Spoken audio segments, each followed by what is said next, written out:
Um, It's my favorite pair of cords currently. They're bell bottoms.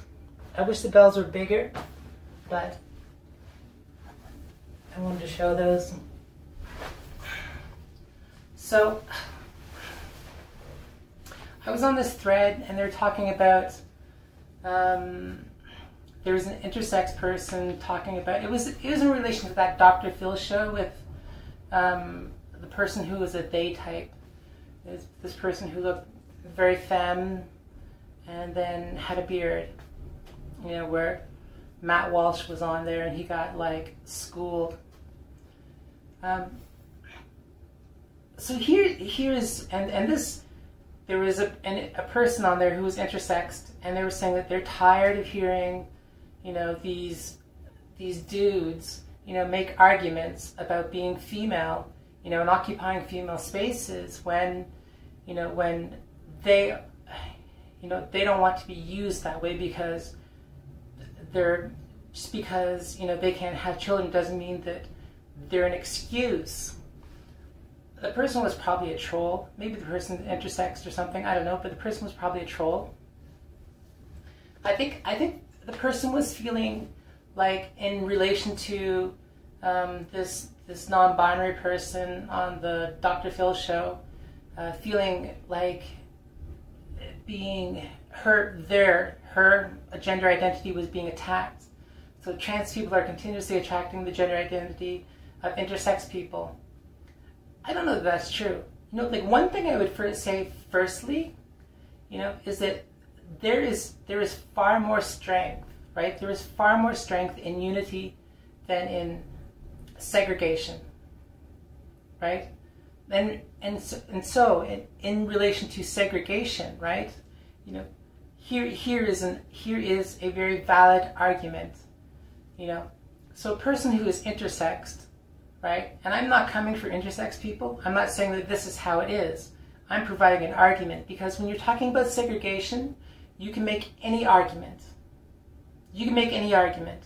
Doesn't matter who they are, what color they are, where they come from, what their language, their color, their religion is.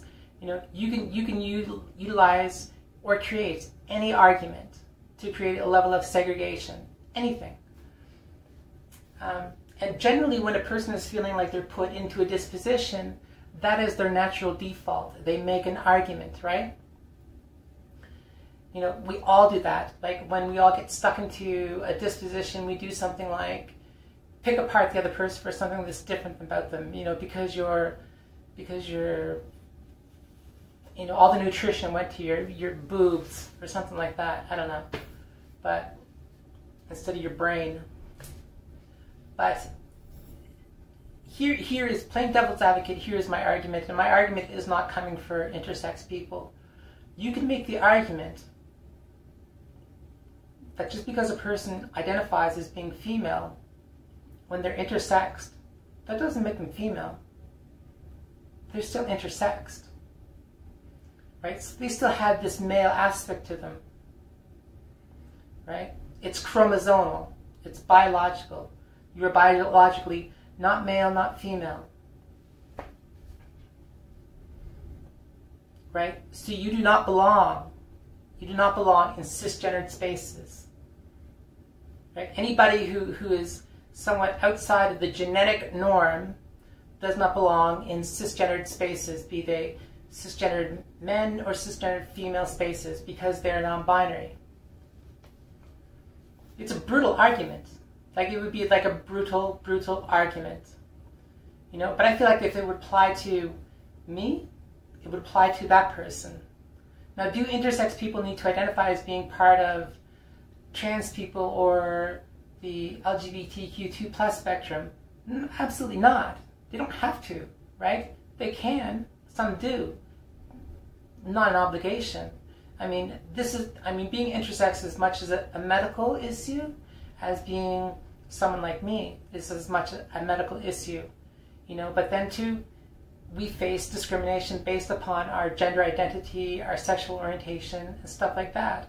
Hence, we belong in the LGBTQ2+ spectrum, right? you can make arguments for anything. Yeah, you can make arguments for anything, but are they valid? Right?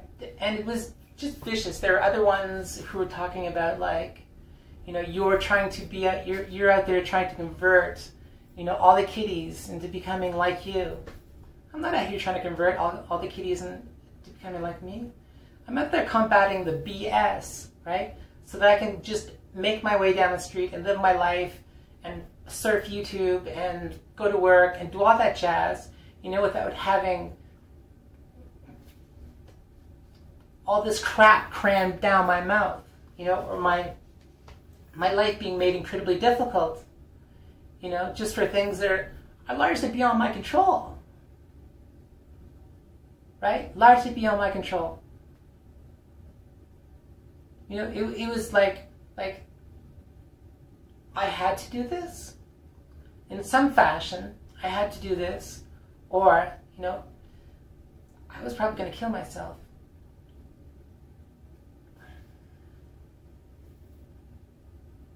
And I can back that up, right? I can back that up, but you only need to know what you need to know. So, like an intersex person, like, I don't know,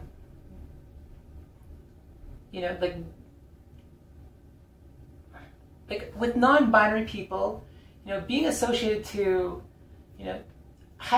including non-binary people, like this one from the Dr. Phil show, who supports this very feminine person who you'd assume was female, sporting this well-groomed, rather large beard, right? Is you could say that is kind of in mockery, or that devalues me. Absolutely not. Similar struggles, right? Similar struggles, similar aspect of looking for acceptance. This non-binary person with this beard, not out here harming people. They're not out trying to convince people to be like them. They're just living their life, right? And just having to explain themselves as they go along and attempt to make their way through the world. Or do things like speak up in defense of themselves and defense of the people like them as best as possible. Like the rest of us who are on this, platform are doing, in the way that we see fit, right? Strength in numbers. Strength in numbers.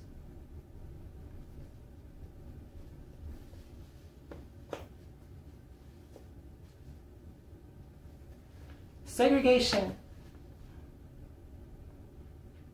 just creates hatred, just creates more hatred, right? I get really tired of explaining myself. I get really tired of trying to provide logical arguments and do all this jazz just so I can just be myself, right? If I was to give a #1 passing tip to anyone who was embarking upon transitioning, it would be yourself. Be yourself to the fullest, right? That is largely what would probably get you to pass. Just being yourself.